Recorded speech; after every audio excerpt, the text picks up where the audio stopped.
First of all, I would like to thank the organizers of this special year for invitation to give this course on Selberg class, which is something which personally I like very much. And very roughly, it will be more clear later on, but very roughly, the Selberg class is an axiomatic class of L functions defined in an analytic way.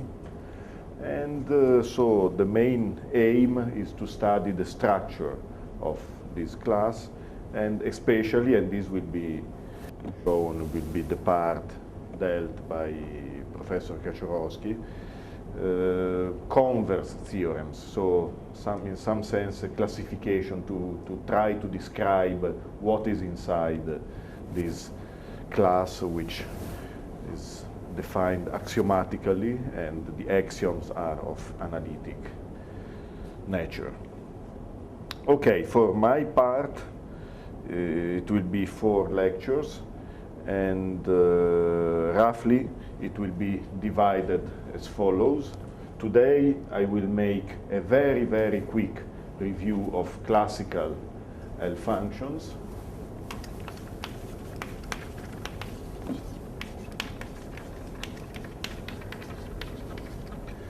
Then I will probably spend 2 lectures about the basic theory of Selberg class.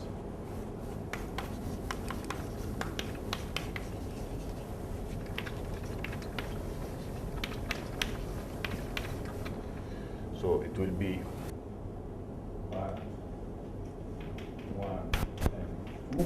And then I will speak about invariants.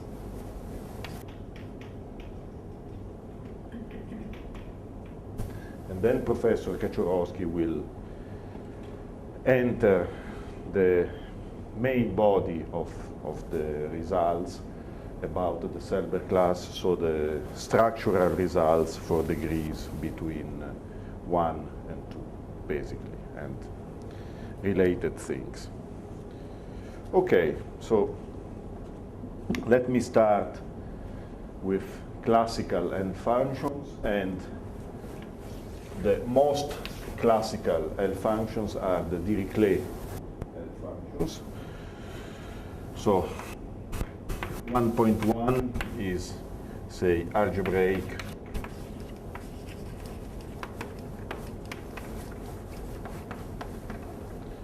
L functions. So Dirichlet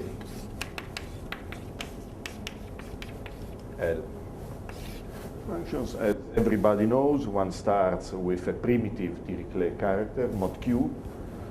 So chi mod q, and constructs Ls chi, which is either summation over n chi n to the s, or equivalently product 1 over primes chi of p to the s to the minus 1. These are absolutely convergent for sigma greater than 1. And for q equal 1, one gets the prototype of all L functions. That means the Riemann zeta function. Ls chi becomes the Riemann zeta function. And it's well known that there are analytic properties of such functions, and very roughly Ls chi and s minus 1 zeta of s are entire function, entire of order 1, and satisfy, and these for primitive chi, they satisfy a functional equation. The functional equation is as follows: phi s chi is q over pi to s over 2, gamma s plus a over 2 ls chi, and A is either 0 or 1 according to the parity of the character. And functional equation is phi s chi is omega chi phi 1 minus s chi bar, and this is called the root number and contains some interesting arithmetic information. It involves the Gauss sum and so on. Everybody knows that such functions have interesting applications. The classical application is to the distribution of primes in arithmetic progressions, and then there are also other well-known applications like the class number of quadratic fields and so on. And there is a fundamental, a basic open problem. The basic open problem is the distribution of zeros. Where are the zeros of such function, the non-trivial zeros? And GRH is the answer, the conjecture. GRH says that LS chi is non-zero for sigma greater than 1/2. So the zeros are on the critical, the non-trivial zeros are on the critical line. And then in order to enter a little bit the flavor, a little bit more the flavor of Selberg class, I recall a classical result about Riemann zeta function, which is Hamburger theorem.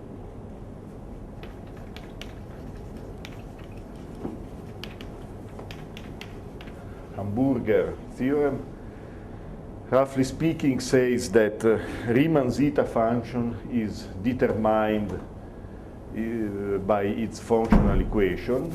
So in other words, zeta of S is determined by its functional equation inside a certain class of Dirichlet series. Inside a class of Dirichlet series. And this is very special. This result is very special and holds for the Riemann zeta function, but does not hold for the Dirichlet L function in general. And why? Because as soon as Q, the modulus Q, or the conductor Q of the character is larger than 3,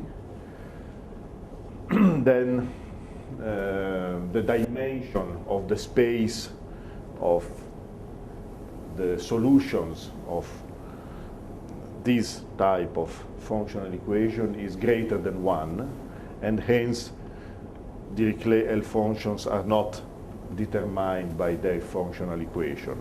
However, one can prove that there are one can characterize the conductors for which the L function, the Dirichlet L function, is characterized by its functional equation in a class of Euler products. Okay, so this is not true, but LS chi is determined by its functional equation in a class of Euler products if, essentially, if Q is square free.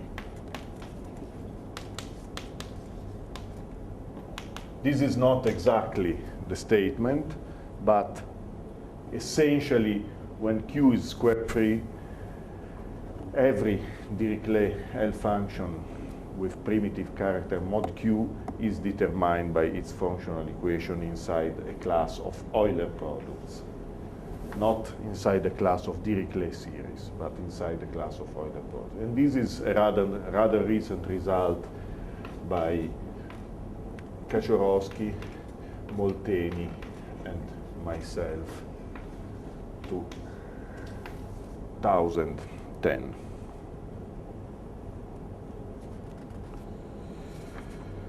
Okay, the next step in classical L function are the Dedekind zeta functions. They are somehow the analog of the Riemann zeta function for algebraic number fields. They are defined, so take a field over Q of degree D, and zeta k of S is summation over ideals, non-trivial ideals of the ring of integers of k, 1 over norm of A to the S, and thanks to the unique factorization in ideals, one has also an Euler product over prime ideals.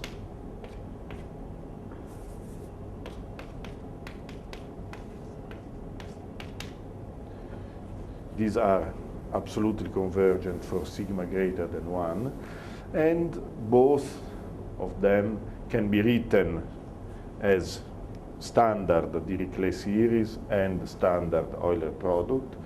This one becomes summation of certain coefficients an over n to the s, and an is, is the number of ideals of norm n, and this is a product over P, product J from 1 to D, the degree of the field, 1 minus alpha J of P, P to the S minus 1, and this alpha J of P are in modulus at most 1, and almost always they are 1. Okay, and these functions have very similar properties in the sense that they have a simple pole at s equal 1, and s minus 1 times Dedekind is entire of order 1 and has a functional equation of this type, more complicated because of many gamma factors. The structure of the algebraic number field comes into play. So we write these as R1 plus 2R2, where R1 and R2 are the immersions. And the functional equation is of the following type. Phi k of S is a certain number which embodies certain, which is built by certain invariants of the field, and to the S, and then there is gamma S over 2 to R1, gamma of S to the power R2, zeta k of S, and functional equation is simply phi k of S is phi k 1 minus S. So again, there is this structural property which reflects values from S and 1 minus S. So there are such formal similarities in analytic properties. And again, these functions have applications in algebraic number theory or in analytic theory of algebraic numbers. They can be applied to several problems. And I would like to mention one property which is one conjecture and one property which is more in the flavor of what will be our focus in Selberg class. This is Dedekind conjecture.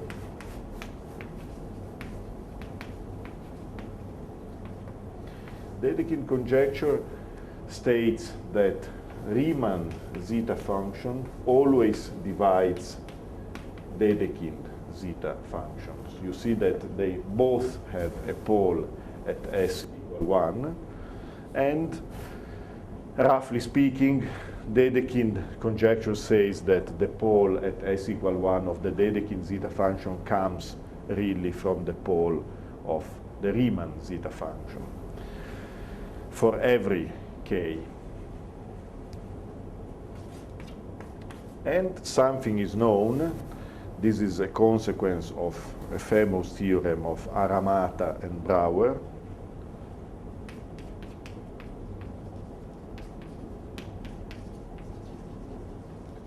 They proved, it's a consequence of this theorem is that when K is a normal extension, when K over Q is normal, or Galois, then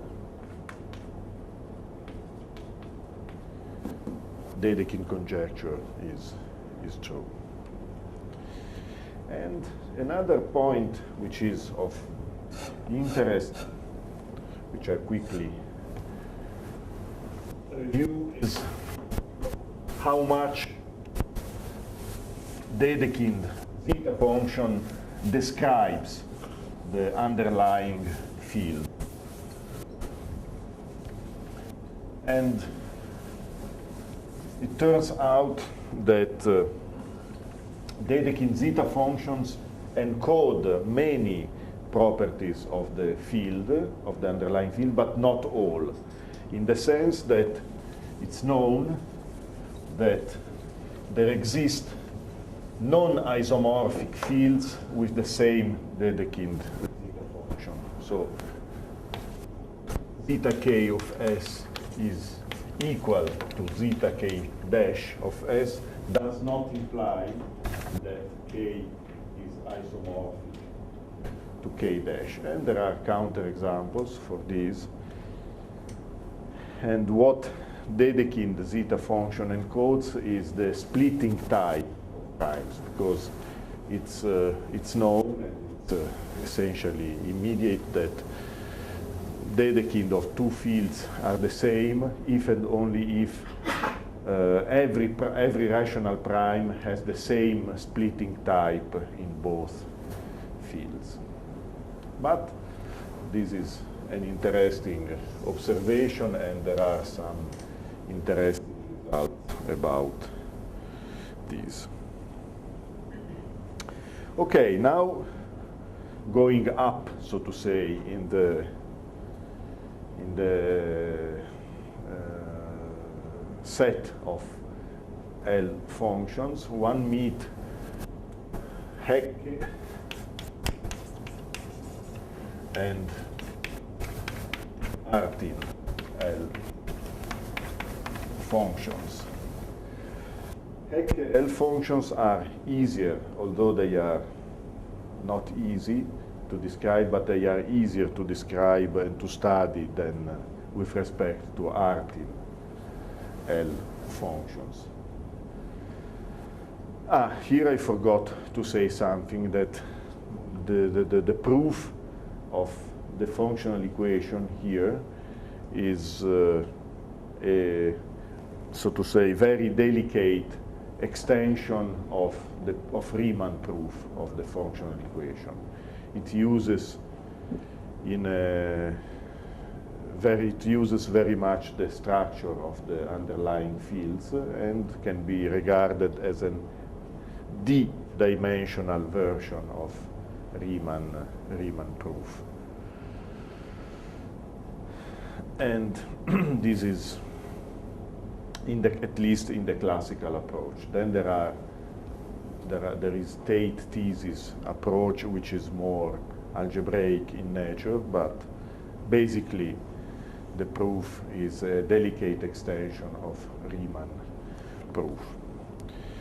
Okay, very quickly, let me very quickly describe Hecke L functions, but I must say that they have very similar properties. Basically, one takes chi a Hecke character, and Hecke characters are algebraic objects which can be described. One builds with such things. One builds these Hecke ls chi functions. Of course, there is an algebraic number field. These are defined similarly as the case.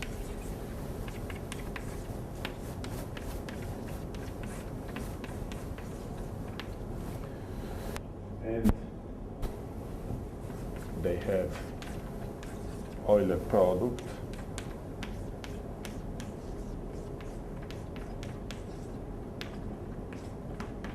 So in some sense, they are the generalization of Dirichlet L function with respect to the Riemann zeta function. And of course, these can be written as Dirichlet series and Euler products over primes, over natural numbers, and over primes. And again, it turns out that such functions have good analytic properties and a structure similar to this, in the sense that when chi is primitive,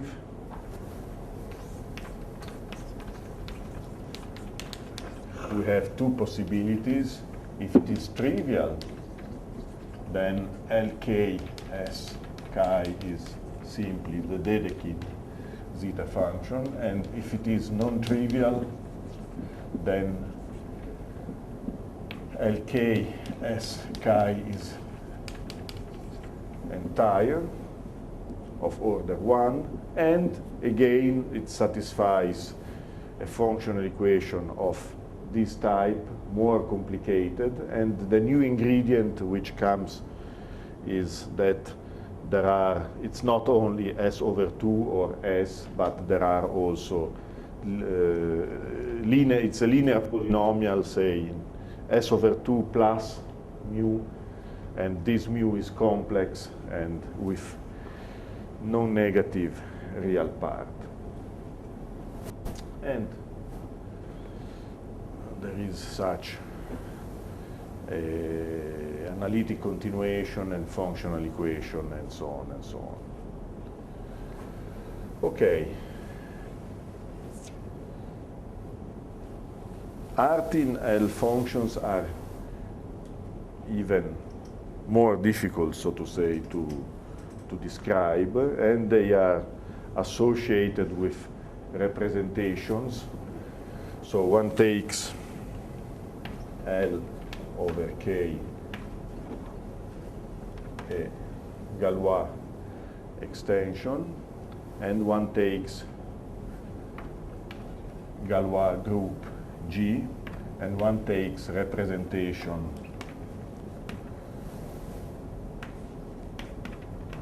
of G of degree K,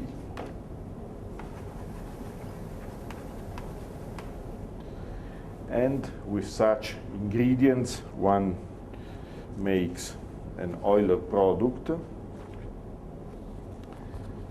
which later can be written as an Euler product over primes. So one has again a Dirichlet series and an Euler product. So Artin L functions are objects which can be written as summation of A and rho n to the s, and they also can be written as product of the product j from 1 to d times k.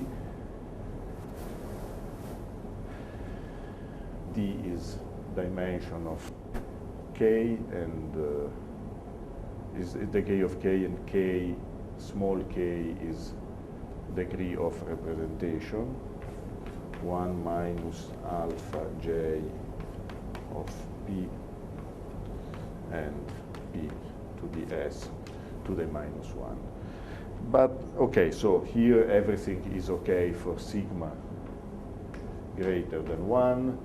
Coefficients are under control in the sense they are, thanks to this representation, they are less or equal than, in absolute value, they are less or equal than a certain divisor function. So A and rho is less than tau dk of n. So for sigma greater than 1, everything is under control. And in this case, the analytic continuation properties are more difficult, and also information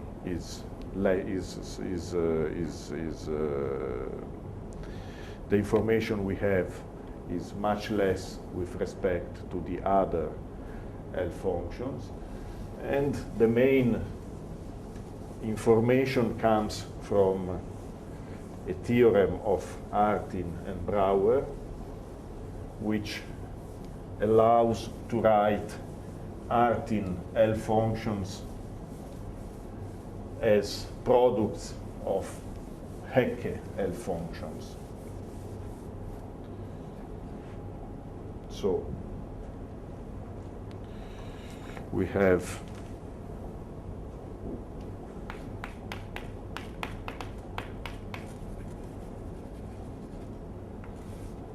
Artin and Brouwer showed that Ls k L over k rho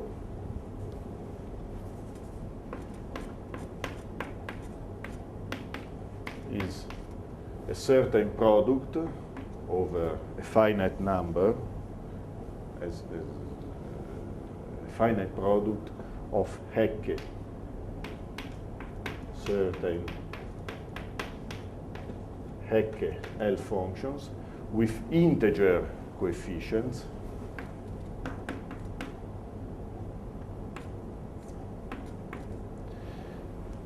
but positive or negative, and hence what we know is only meromorphic thanks to information about Hecke L function. We know that these functions are meromorphic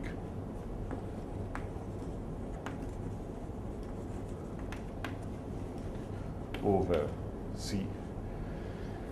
And it is expected, but only expected, that they are in fact entire, at least when rho is non-trivial. And this is a conjecture, this Artin conjecture.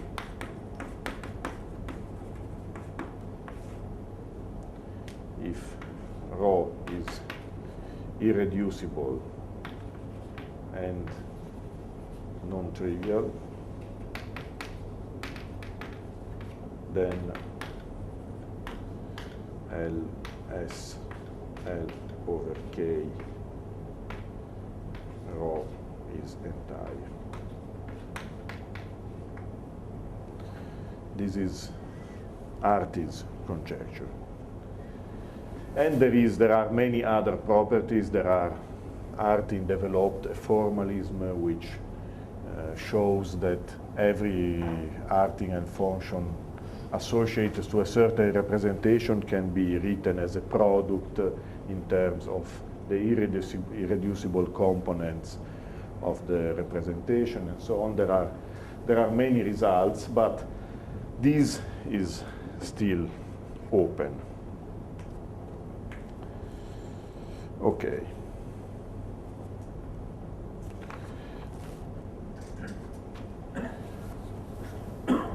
On the other hand, or better to say moreover, it's known that Artin L functions satisfy a functional equation, and again is a functional equation of the same type of functional equation which we saw before, with many gamma factors and certain invariants of the fields as, so to say, data in this functional equation. I'm not going to write down because it's complicated, but the shape is again of this type. A certain parameter to the S, and then a product of gamma factor of type S plus S over 2 and product gamma of S with some possibility of some coefficients also, and then the function.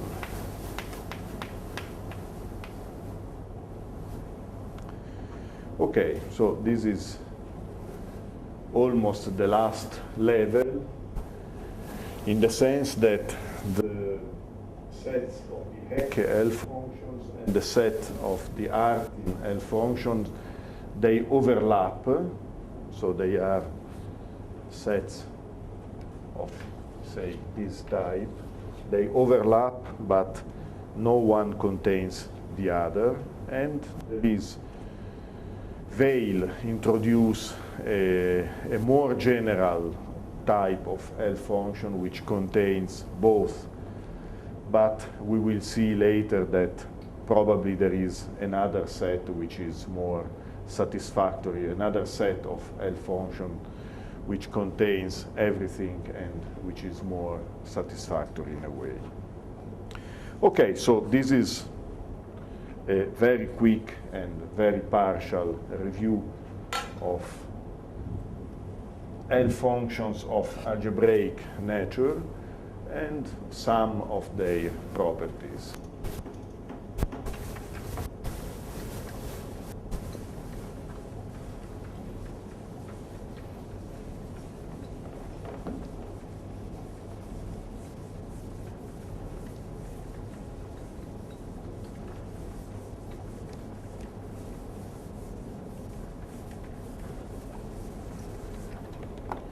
Okay, so now we turn to a different type of L functions, so modular L functions.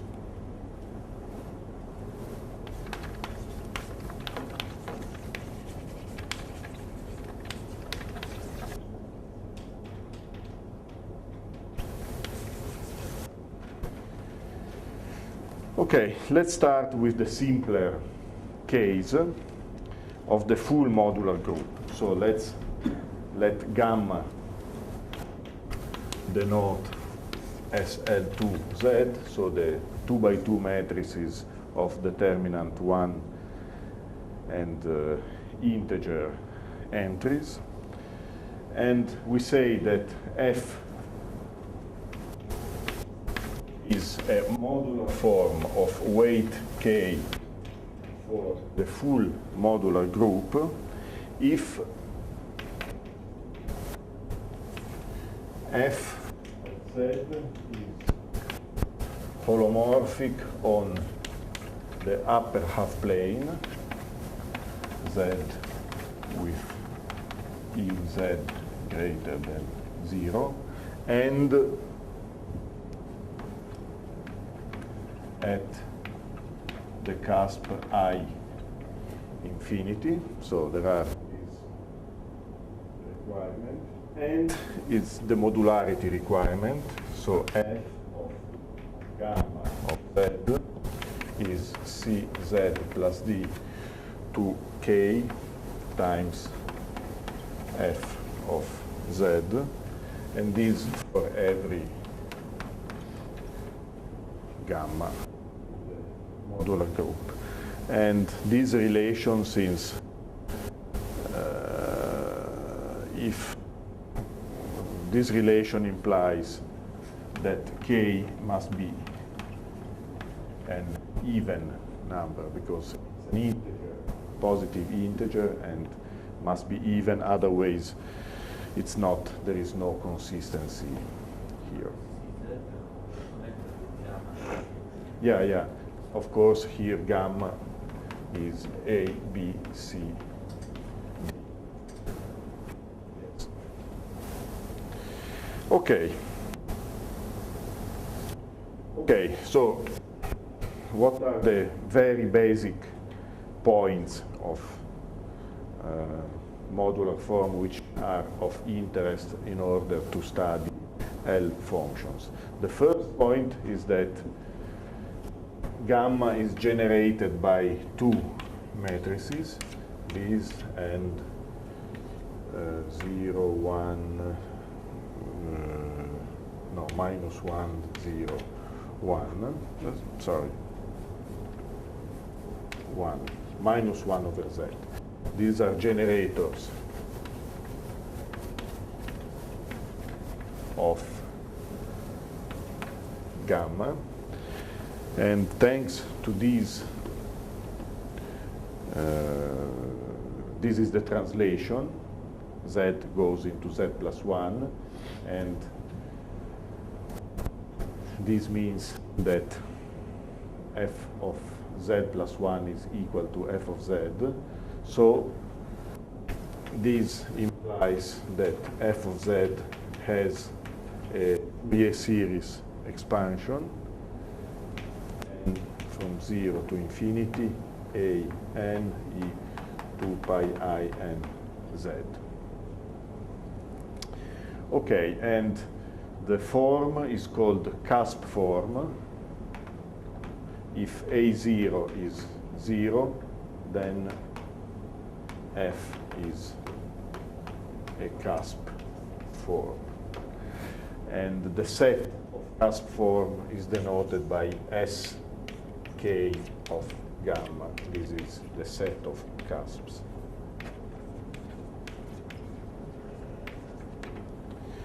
And the set of cusp form is the main component, so to say, of the set of modular forms, in the sense that one can prove that for n at least 4, mk of gamma is sk of gamma direct sum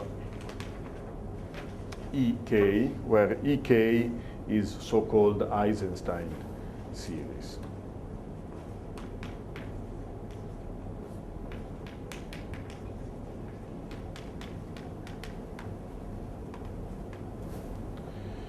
Okay.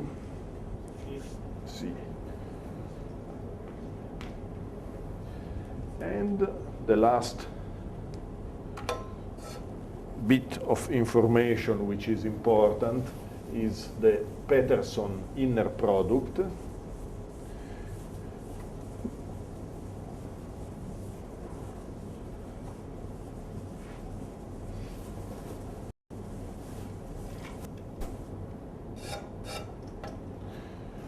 Okay, so Sk, the cusp become a Hilbert space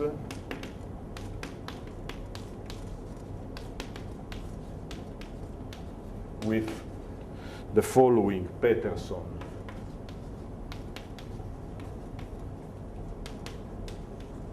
inner product Fg is integral over fundamental domain of f of z, g of z conjugate, dx dy over y squared, and d is fundamental domain of gamma. Fundamental domain means the upper half plane modulo the action of the group. So it's this famous drawing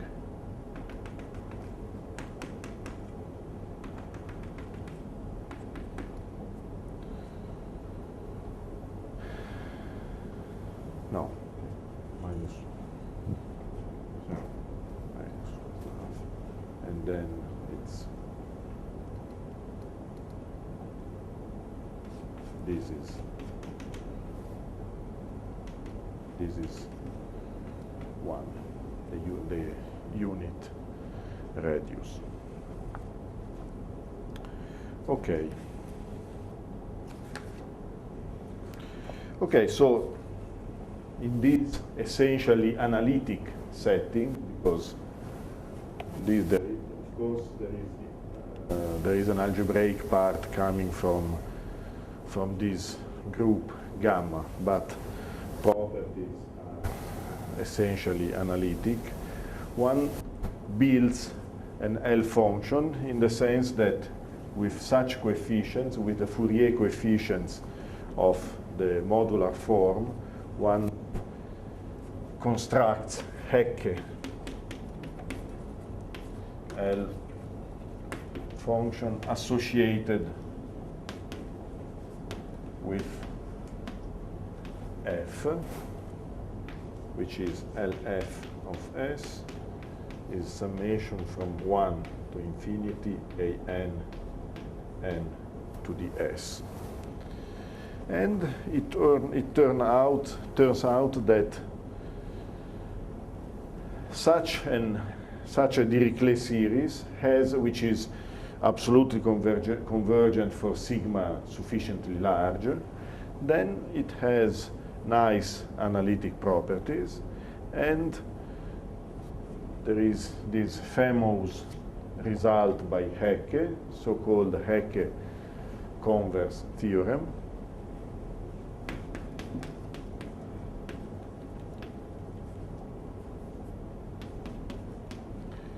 says the following, that f is a modular form for gamma of weight k, if and only if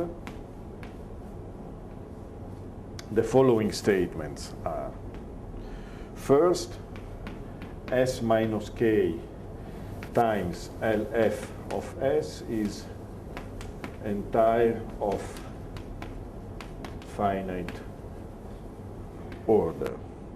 Second, the coefficient A naught, which is not present in the Dirichlet series but is present in the modular form, is related to the residue of this L function at s equal k, and the precise relation is the following. This is 2 pi I to minus k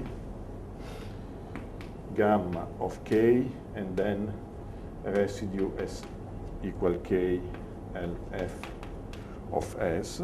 And the third requirement is a functional equation for this function, which essentially reflects the other generator of the group. So the first, the translation allows to get the model, the Fourier expansion, and hence the construction of the associated L function. And the second generator, the inversion, minus 1 over z, is essentially responsible for functional equation of this function, and functional equation is lambda f of s equal to I to the kth power lambda f k minus s, where lambda f is simply 2 pi to the minus s gamma of s lf to the s. Okay, so this theorem is interesting because it's the basis of many further interesting developments, but in itself is a simple, say, adaptation of Riemann method for the functional equation. In fact, indeed, for the Riemann zeta function, one gets by Mellin transform a connection between something of this type and the Jacobi theta function, and the Jacobi theta function satisfies something, a functional equation of this type, and this is, so to say, the general framework where such a method works and provides these interesting converse theorem. So modular forms can be characterized by properties of associated Dirichlet series. And we will see that this equivalence is also something very special. Okay, Hecke developed another part of this theory, which is based on Hecke operators.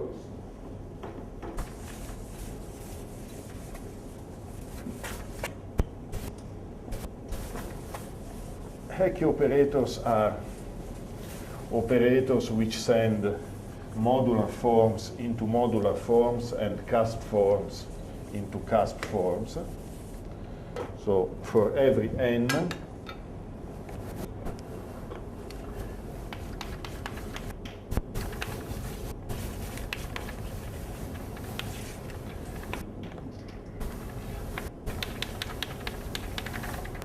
for every integer n greater or equal 1, there is an operator Tn which sends mk of gamma into mk gamma and sk gamma into sk of gamma with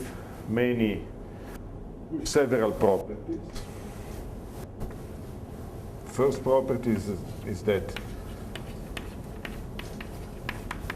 these operators are commutative in the sense that Tm times Tn is the same as Tn times Tm. Then they are multiplicative.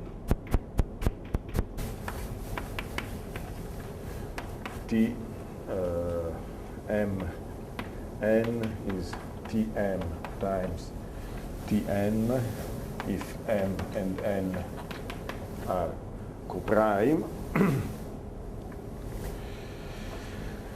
Then satisfy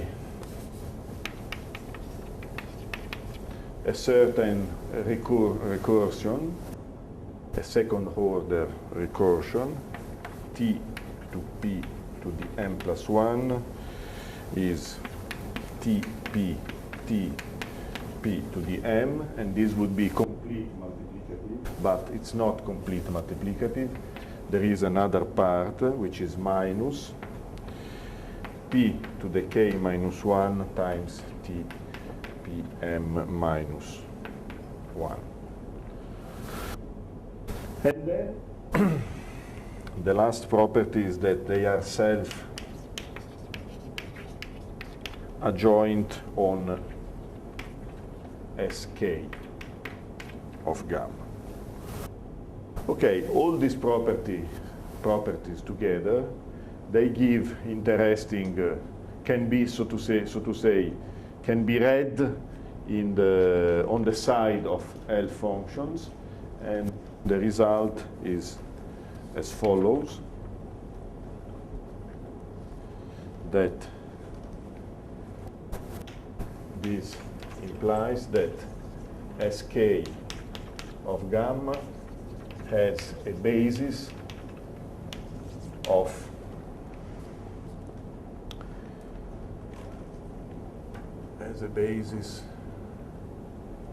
decay.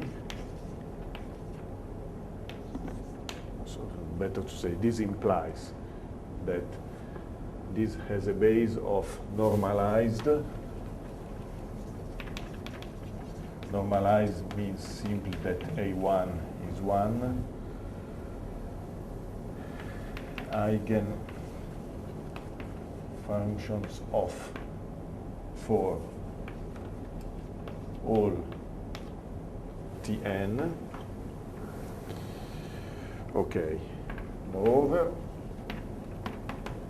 if f belongs to this basis, then the associated L function has an Euler product of not exactly of the type seen before, but a priori of this type, 1 minus AP p to the s plus p to the k minus 1 over p to s to the minus 1 for large sigma. So all these properties to be eigenfunction for all these Hecke operators is equivalent, so to say, to have Euler product, that function has Euler product. And what is interesting is that the cusp form have a basis of simultaneous eigenfunction for all the Hecke operators. And this means that there is a basis of this Dirichlet series with Euler product. And it was for a long time a conjecture about the shape of this product, that if Ramanujan conjecture holds, then one has a more precise form of such a product, and then Deligne proved that in fact this is product over p, 1 minus alpha p, p to the s minus 1, 1 minus alpha bar, alpha dash, p to the s to the minus 1, and alpha p is of absolute value p over to the power k minus 1 over 2.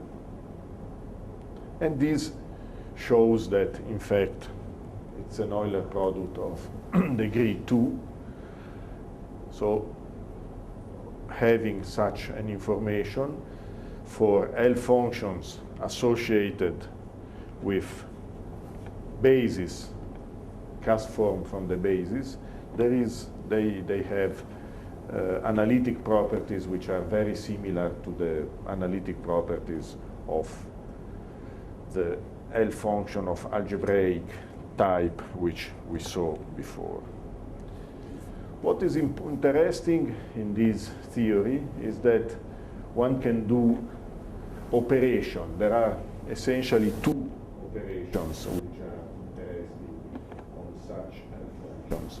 One is so-called Rankin-Selberg convolution, and the second one is twisting. Let me briefly describe the Rankin-Selberg convolution, and then twisting is better understood in a slightly more general framework, not of L functions associated with the full modular group, but with congruence subgroups. Okay, for Rankin-Selberg, one makes an operation on coefficients which looks harmless, but which creates a very interesting associated L function.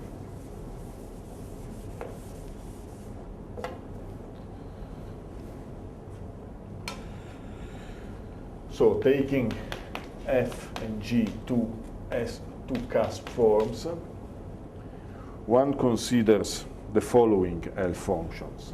L f times g bar of S, which is simply the Dirichlet series an bn dash over n to the S. So one takes an coefficient of f, bn coefficient of g, and makes this Rankin-Selberg convolution, which means multiplying coefficients.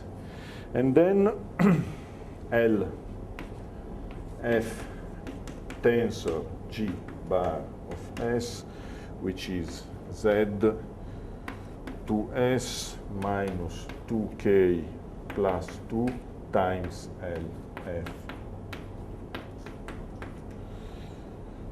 And it turns out that after making this operation, one gets an L function, this one, which has nice properties. Precisely, what is the what is the output? Writing lambda f tensor g dash to the S to be 4 pi squared to the minus S gamma S minus k plus 1 times gamma of S times Lf tensor g of S. We have the following result.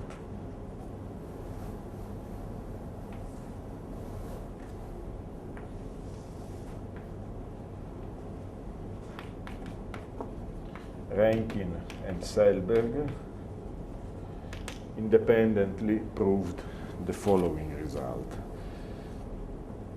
That L f tensor G of S is entire of finite order if the inner product of f and g is 0.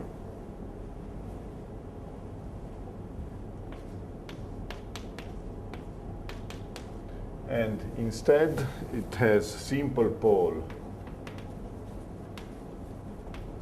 at s equal to k if fg is non-zero. This is already very interesting, that there is this kind of orthogonality relations between cusp forms. If product is 0, then it's entire. If product is non-zero, then it has pole. So it's this analytic behavior at s equal k is the L function counterpart of these orthogonality relations between cusp forms. And moreover, functional equation is of this type. F tensor G bar of S is lambda F tensor G bar of 2k minus 1 minus S. Okay. Now I'm not anymore sure if the pole is S equal k or larger. Maybe it's larger. Because in the Selberg class we will always normalize to be in such a way that 1 is the pole, everything will be normalized. But here situation is not normalized, so multiplying probably shifts the pole. Maybe it's not exactly, because at k is for the function itself. For the Rankin-Selberg convolution, maybe is another point. But what is important is that Rankin-Selberg convolution takes care of this orthogonality, which more precise results. And let me write these more precise results here.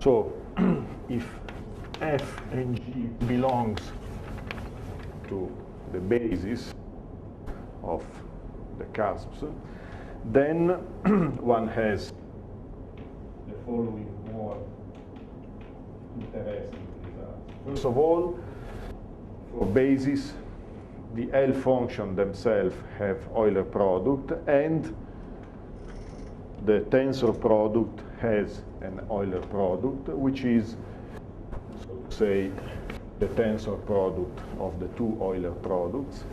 So this is product over P of 1 minus alpha P beta P conjugate over P to the S minus 1. 1 minus alpha P beta P P to the S minus 1.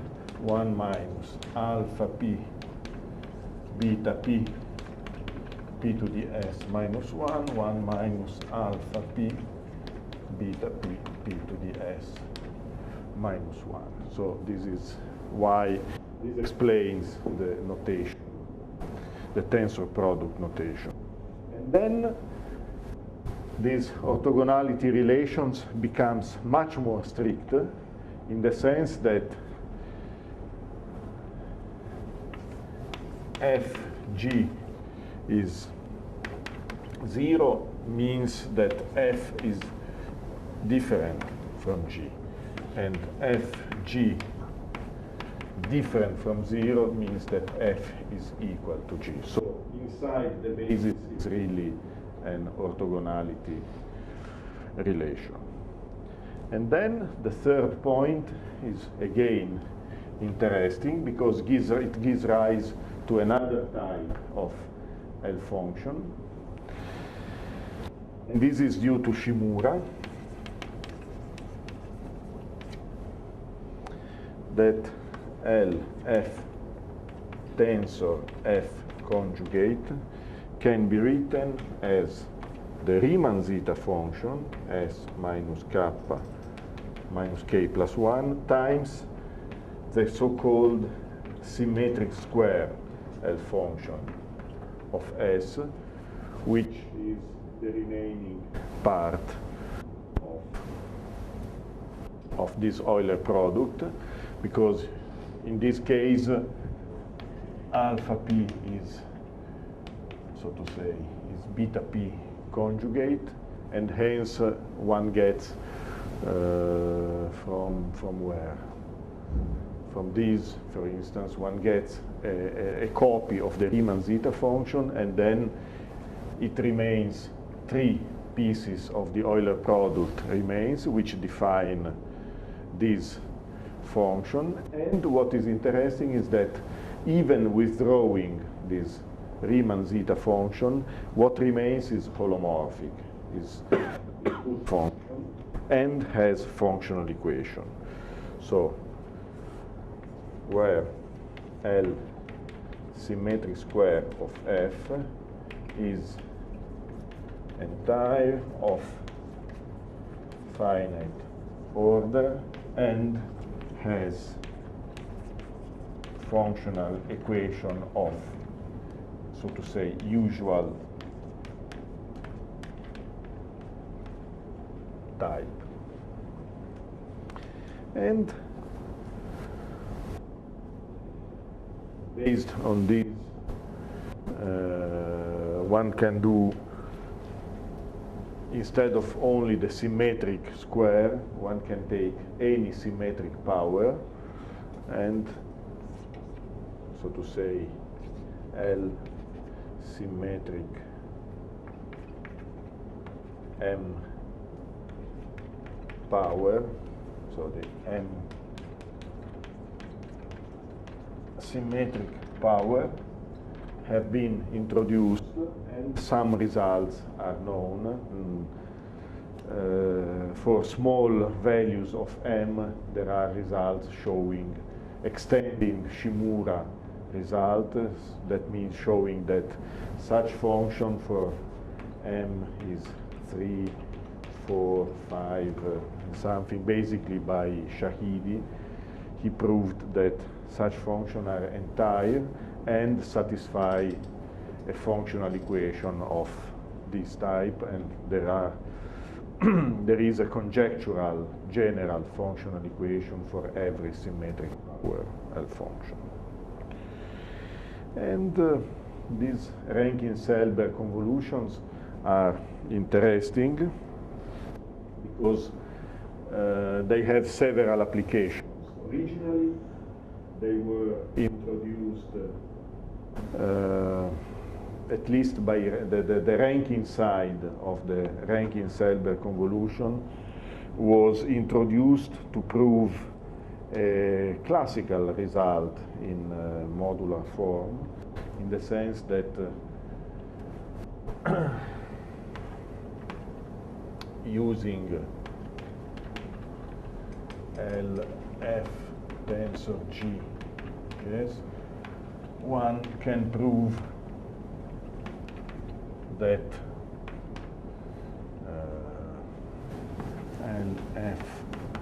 LFS has, for when we are in the basis, so we have Euler product, has a zero-free region.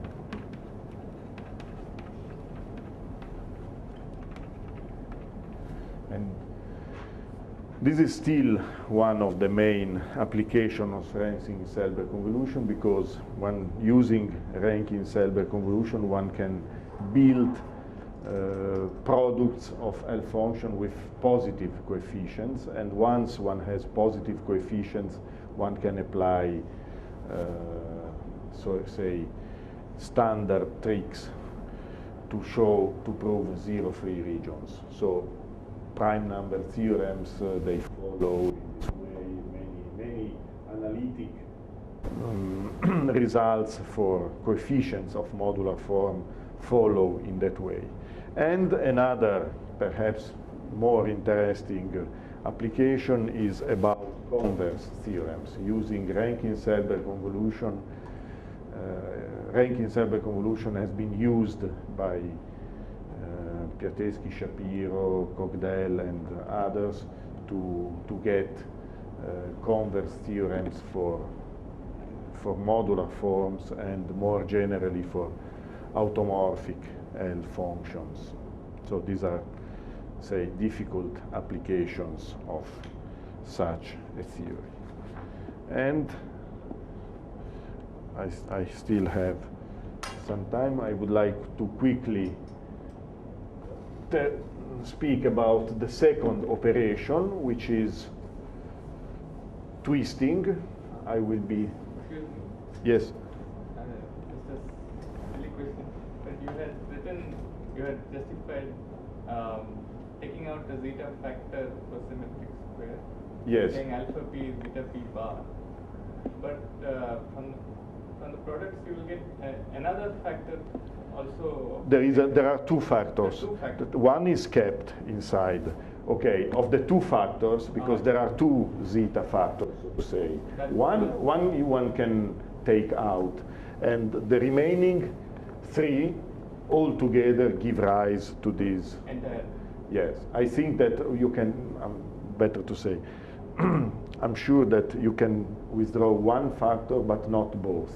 Otherwise, you get something which has not analytic continuation, becomes a quotient. This is the interesting feature of this Shimura theorem. Okay.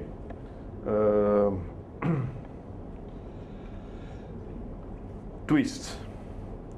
In order to speak about twist, one has to go from the full modular group to the so-called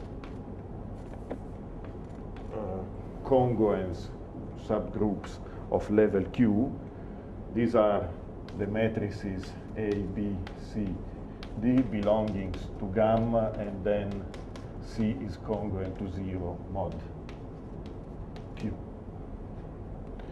Okay, much of the theory which Hecke developed for the full modular group can be developed and has analogous results for such groups, but we have to to see that 1101 belongs to every such congruence group. So one has Fourier series, and one has coefficients, and one can build. So from F belonging to MK gamma naught of Q, one can build the associated L function thanks to this fact. But the other transformation which was used in order to get functional equation is this 0 minus 1 Q0 does not belong to gamma naught of Q, because when Q is greater than 1, because determinant is not 1. So, and this would be the element which gives functional equation. Hence, the theory is similar but with certain differences, and one defines F slash omega, we call omega this, and this is simply root Q times Z to the minus K F minus 1 over QZ. Okay, let's define this slash operator with omega in that way, and I have no time to write much details, but I will write one point, is that Hecke's theorem becomes as follows, and it was proved by Hecke. If F is modular form of level Q, so for gamma naught of Q, then again S minus K times LF of S is entire of finite order, but satisfies a functional equation which is slightly different, and it has and satisfies lambda f of S is I to the k times lambda f slash omega k minus S, where lambda f of S is defined similarly, so it's Q, root Q over 2 pi to the minus S to the S, gamma of S, LF of S. So you see that it's not anymore F going into F, but F going into F slash omega. And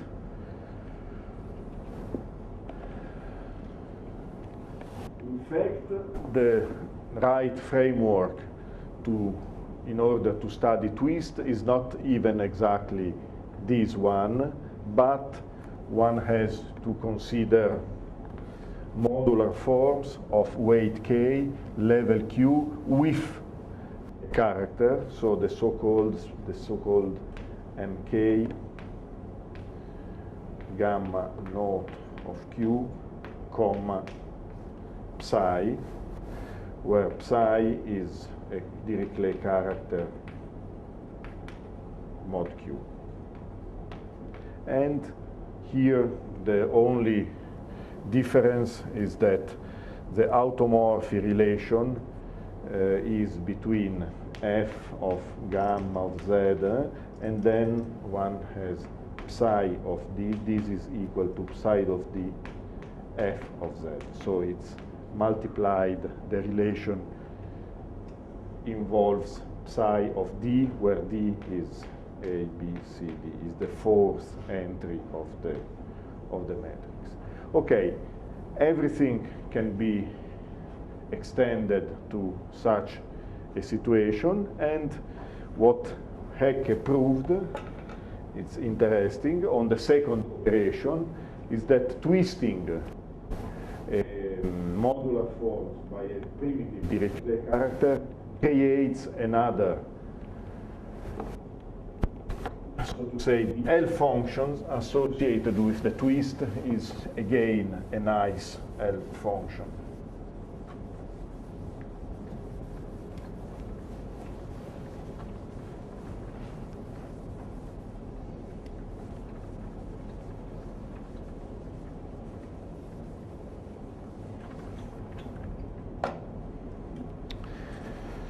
So if f belongs to sk gamma naught of q, and chi is primitive mod m and q are coprime, then in such a situation one has that f chi, so f chi means an times chi n, coefficients are multiplied by chi of n, so the twisted modular form belongs, still is a cusp form, still associated to some gamma q, but in this case level is qm square, and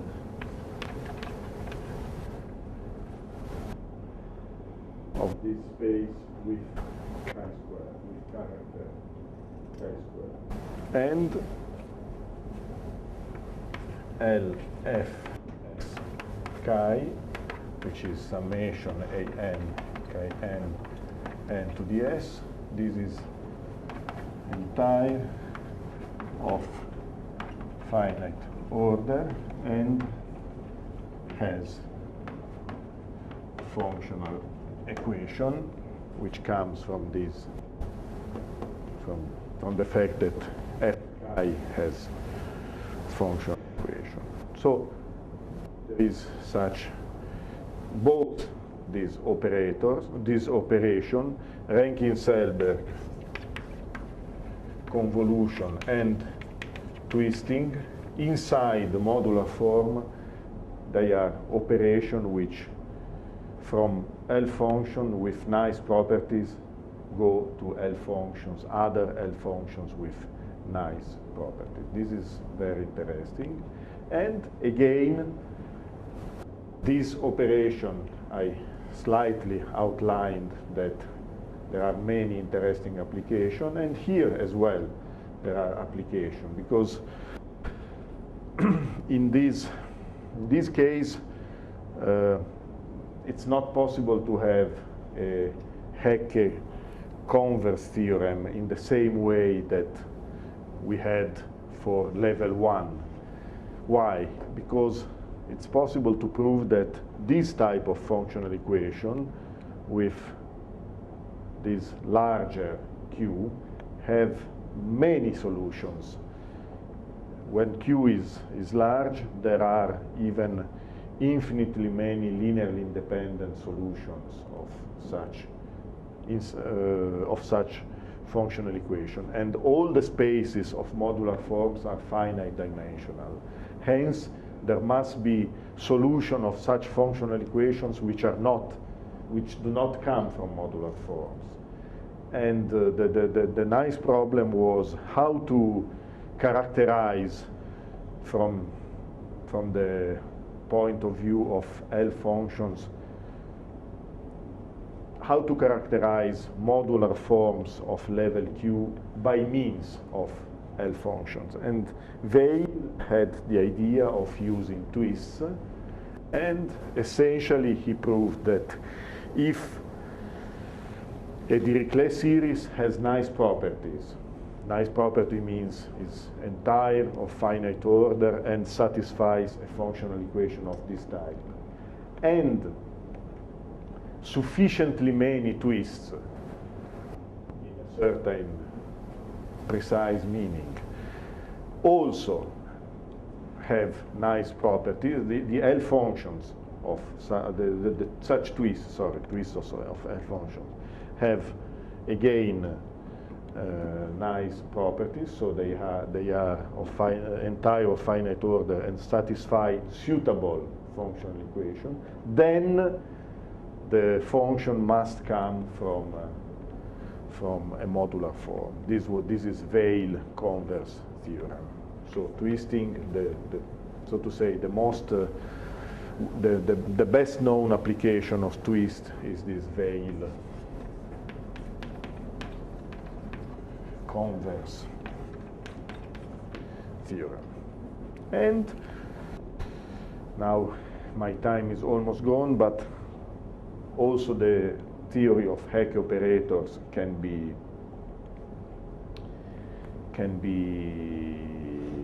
extended to higher level, and there are differences because there is no basis for the whole space of Cas-form, basis of eigenfunction, but there are subspaces only of such Cas-form which have a basis of simultaneous eigenfunction for all the Hecke operators. These subspaces are called new forms, and they are the really new objects, and the complement in the sense of the direct sum of the so in other words, the whole space S K is S new direct sum S old, and these have basis of eigenfunctions, and hence from L function point of view, this means that they have Euler product, and these they are called old forms because they come from lower levels. So the really new objects have good properties. So this is the interesting point. Okay, now I will be really very sketchy because time is very small, and also the matters become more complicated. The third object, so to say, set of objects is geometric and automorphic L functions.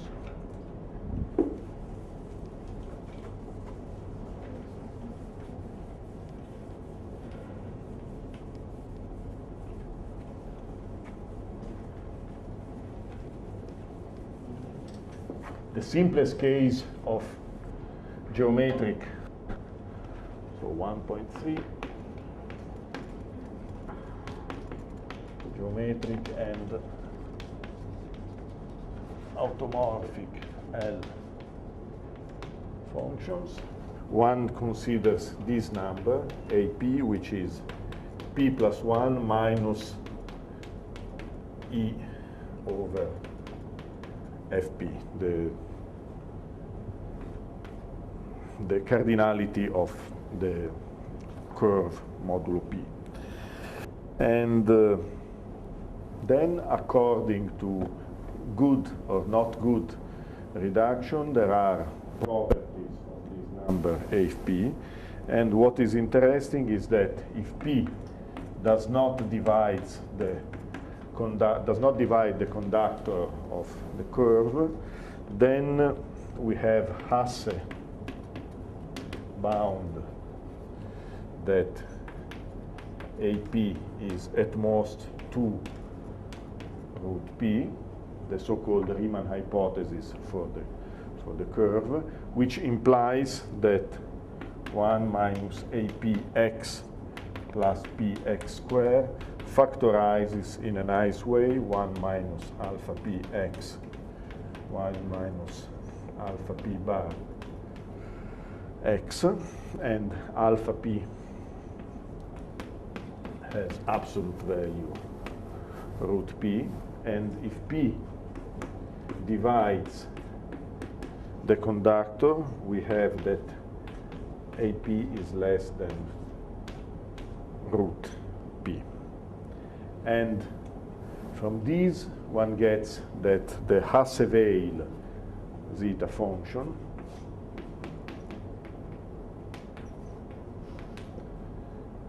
LE of S, which is product P divides NE of 1 minus AP P to the S minus 1, and then product P does not divide NE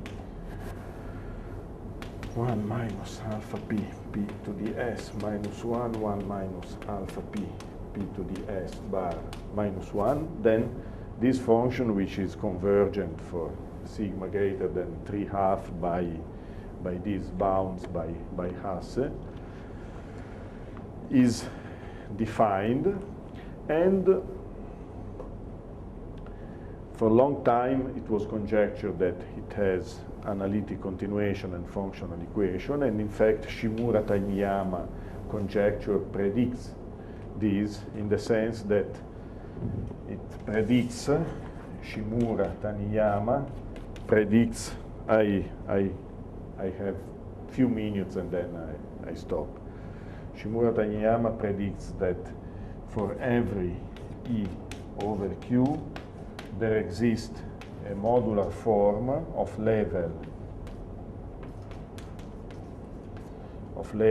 conductor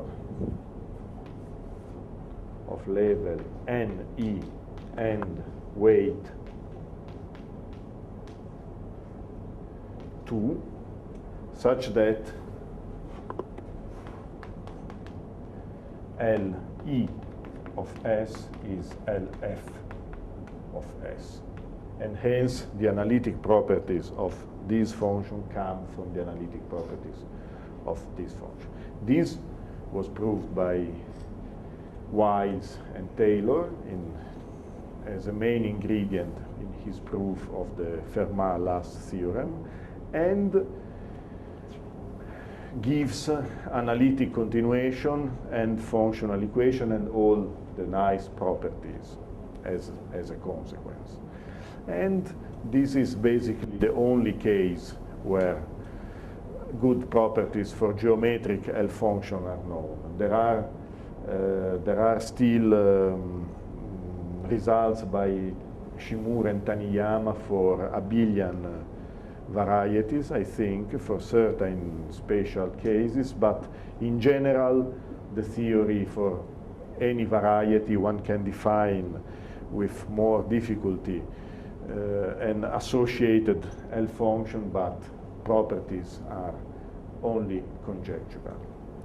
And the last but not least, so to say, is the automorphic L functions, which are defined in a very difficult way, and they come from an intuition from the Russian school from the 50s to interpret modular forms in terms of automorphic representations. Then this theory was subsequently developed by Langlands, and for every automorphic representation there is an L function. Such L function have nice properties, like modular forms are special cases. Modular forms associated with L function associated with new forms are special cases of such automorphic L functions. And there is this well-known Langlands program, which very roughly says that motivic L functions, motivic L functions are geometric L function and arithmetic L function and algebraic L function, are contained in automorphic L functions. And Shimura-Taniyama is an inspiring and prototype case. In fact, this shows that a geometric L function is a modular L function. And this is well known to be an open problem, and in some sense the Selberg class project is somehow an analytic version of this Langlands program, in the sense that we have axiomatic L function defined by certain analytic axioms, and one tries to describe what such functions are. And one of the main conjectures is that the set of the Selberg class coincides with the set of automorphic L function. And then Professor Kaczorowski will show these in certain cases, for low degrees, he will show that this is in fact the case. Okay, so this is the end of this very rough review of a classical L function, but I wanted to point out some structural bits which are inspiring for the rest of my lecture. Thank you.